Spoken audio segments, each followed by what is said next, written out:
Yo people, welcome back to the YouTube channel. You already know what time it is. It's time for an official signing. That's right, the first signing under Todd Boehly. Listen, we're finally here. I'm butchering names, I don't care. Do you know what I'm saying? The David Ornstein dagger, here we go. On the 9th of July, finally we have our first man in the building. We were thinking that maybe because he was in Jamaica it was going to get a bit more delayed in terms of the official announcement. We were thinking that maybe Nathan Ake was going to be the one to hold up proceedings as they try to do a double deal, but they've decided to just go and announce it right now. Do you know what I mean? An official done deal at last, finally through the door, and he will have the opportunity there to do the medical in London or maybe in America, but he'll join up with the team in the US. And it's so important that we get players in that can join up with the team as soon as possible and start preseason training. We don't want everybody joining up late. There will be some signers that join up late, but Raheem Sterling is not one of them. It's a 47.5 million fixed fee, no add-ons, confirmed by David Ornstein there. We thought it would be around the 45 to 55 million mark. That's what it is. Obviously, it's a 5-year contract. It looks like with the option of an extra year as well, which would take him up to 33 if he was to sign that, or that was to be triggered. And of course, we know the wages already north of 300k. So listen, I'm just relieved. Do you know what I'm saying? This is the first of many. Hopefully, we need to get more players through the door. Get your Jamaican patties. Do you know what I'm saying? Get it all lined up. Get the barbecue. It's summer. The sun's shining.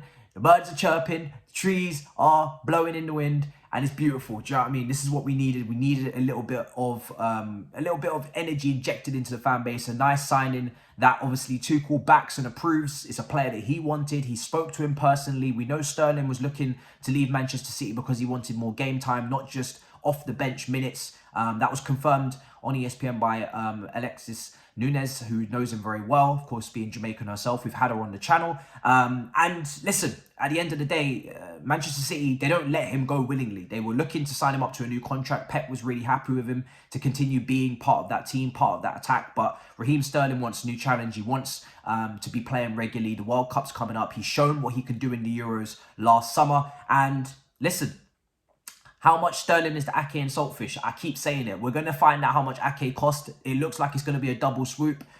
As long as I don't see Ake at left wing back, I'll be happy. Do you know what I'm saying? Because I'm not trying to see that. But at least we know with Sterling, he's comfortable in those wide areas. He's able to go past players, like I said, many a time. I'm not going to keep repeating myself. This is a player that, as long as we sign that next attacker alongside, that can help create chances, that can have Sterling receive the ball in higher positions, in advanced positions where he can be through on goal, be ready for cutbacks, be ready to take players on and score goals, as he's been doing, then fantastic. So we're getting an established winger in this league who's done it, shown he can do it. But listen, like I said, we've got to create more chances because Sterling does miss some chances and we don't want to be the team that stifles another attacker. We need to make sure that we create a high volume of chances for these players that are coming in. They're not all the most clinical. So for me, I'm just relieved that it's done. I think for me, when I look at this deal, I think Tuchel, he's happy with it. Todd Boehly got it done. He's been working tremendously hard. He's been flying out here, there, and everywhere. Yes, it's his first window. Yes, he's the owner. He's the chairman. He's the sporting director. He's everything. But he's clearly, he's new to all of this. He's new to all of these conversations with these new people, these new agents, these new owners, these new games that are being played with all these players. So happy with him to get his first deal as well. I think this will give everybody a bit of confidence going into the rest of the window. It will calm Chelsea fans down a little bit as well. They needed that. We needed that because we desperately know what we need in terms of the amount of rebuilding and the amount of players to come through the door. When it comes to Sterling now, it's all about just, working hard. He's going to be the highest paid player. That comes with expectation. You would expect him to hit double figures in terms of goals and assists. That's the bare minimum that everybody kind of gets judged on, really, in my opinion. But also, obviously, in general play, you want to see, just see an all-round player that can contribute to the team in all facets. Now, like I said, could play on both flanks. So this doesn't rule out that, we don't know. We could get a right winger, we could get a left winger. I spoke earlier today about Gnabry. That was just my little, alternative, just in case things go crashing down.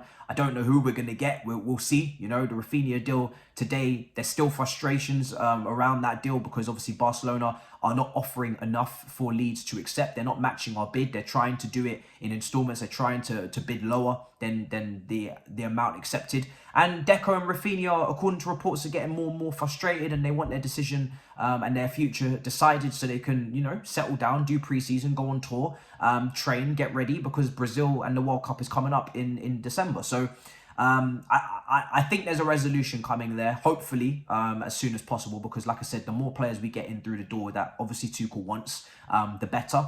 We need to train. We need to train. This team needs to start establishing some attacking patterns. I know we're not going to win the league next year. I know we're not going to be competing for the league. What I do want is some entertaining football. I want some patterns of play.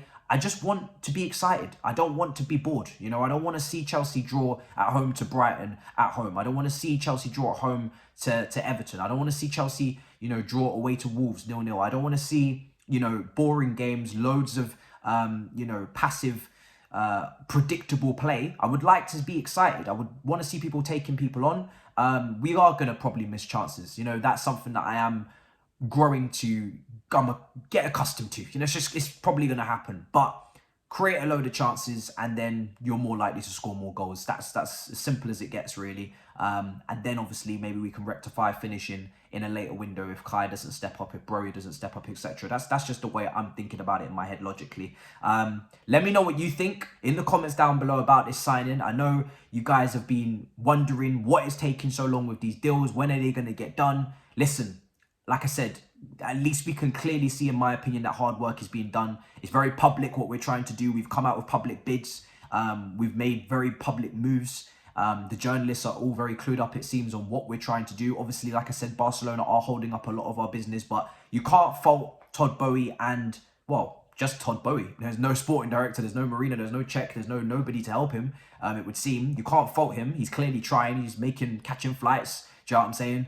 Having tapas and whatnot with the locals, eating in good restaurants, enjoying the good food. You can't complain. You know, I know you can certainly complain with how long things are taking, but you have to appreciate the work that is being put in right now. They are working hard, and we just have to understand it's our first window. We have no sporting director like Tottenham.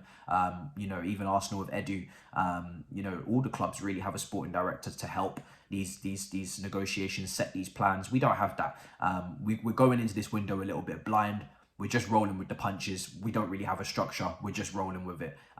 So it is what it is. Our owner is not really meant to be the one negotiating as well as you know, doing everything really. He's on a madness right now. So yeah, let me know what you think in the comments. It's a brilliant deal to get done. And listen, let's just pray to God that we get another player in soon, because like I said, we got a lot of training to do in the US. We got games coming up, and I don't want to see the likes of Batshuayi, you know, the likes of Sarr, the likes of Kennedy, the likes of Barkley. I'd actually like to see the new signings. Let them have time to work together, to get used to each other.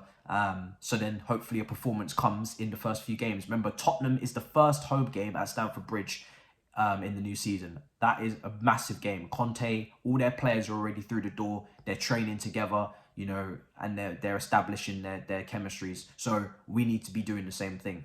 But like I said, let me know what you think in the comments down below. Big up your damn selves.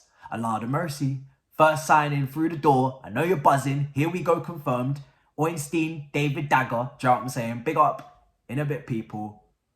Peace.